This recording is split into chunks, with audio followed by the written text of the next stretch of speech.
আমি এবং আমার কাছের বা দূরের অসংখ্য নারীকে দেখেছি দিনের পর দিন সম্পূর্ণ শূন্য হাতে দিন কাটিয়ে দিতে। কেবল ঘর সংসার করা মধ্যবিত্ত থেকে শুরু করে নিম্ন মধ্যবিত্ত ও দরিদ্র শ্রেণীর নারীদের ক্ষেত্রেই এটা ঘটে না, প্রায় সকল শ্রেণীর নারীদেরকে এই অর্থহীন অনিরাপদ সময় পার করার অভিজ্ঞতা আছে।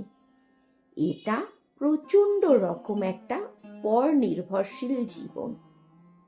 বলতেই পারেন যে স্বামী বা পরিবারের কর্তা ব্যক্তি যদি নারীর সকল চাহিদা মিটিয়ে রাখেন, তবে তার নগদ টাকা থাকার দরকারটা কি? দরকার আছে বস।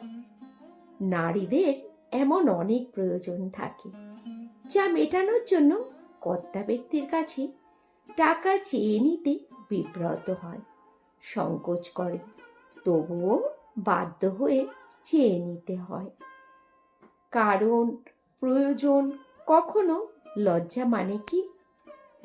অথবা এমন অনেক প্রয়োজন অনেক নারীরাই সংকোচের কাছে হেরে গিয়ে টাকা না চেয়ে পূরণ না করে কাটিয়ে দেন দিনের পর দিন, যা আমাদের কর্তা ব্যক্তিরা কখনো উপলব্ধিও করতে পারে না।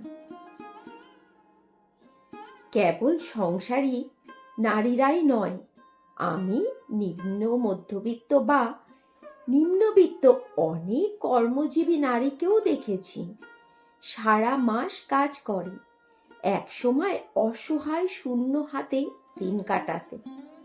তাদের কর্তা ব্যক্তি নিজের আয়ের পাশাপাশি সেই নারী সদস্যের আয় করা টাকাটাও একরকম জোর করেই সবটা আদায় করে নেয়।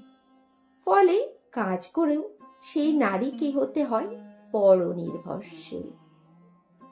অথচ এইসব নারীদের নানা রকম প্রয়োজন মোকাবিলা ছাড়াও কখনো কখনো এমন কিছু বিপদ মোকাবিলা করতে হয় যার জন্য সে প্রস্তুত থাকে না।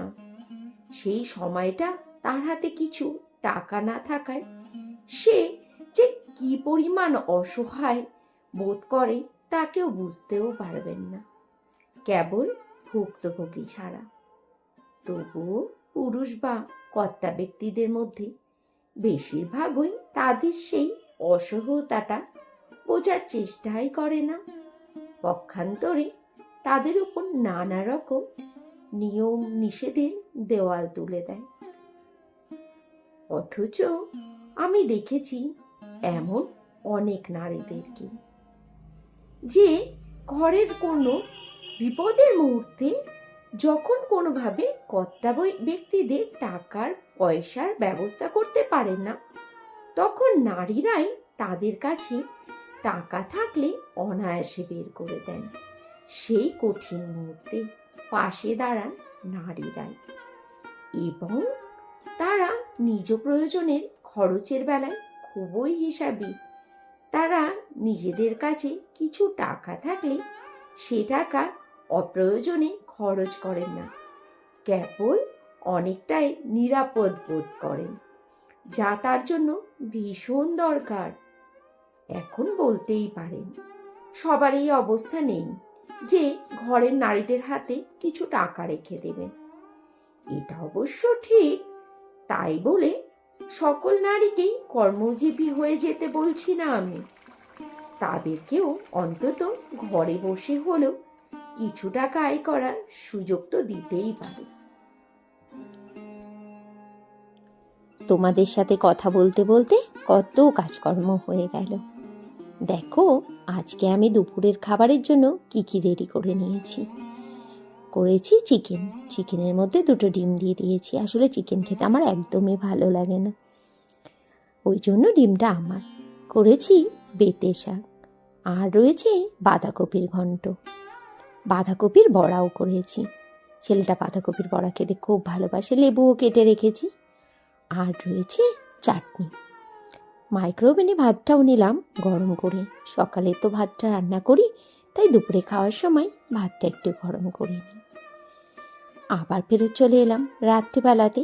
আজ না শরীরটা প্রচণ্ড খারাপ লাগছে, আজ আর বেশি কিছু করতে ভালোই লাগছে না।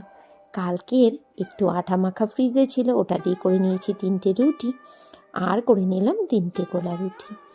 আর চিকেনটা তো রয়েছে, ছেলেকে দিয়ে আবার 3টে মিষ্টি আনিয়েছি।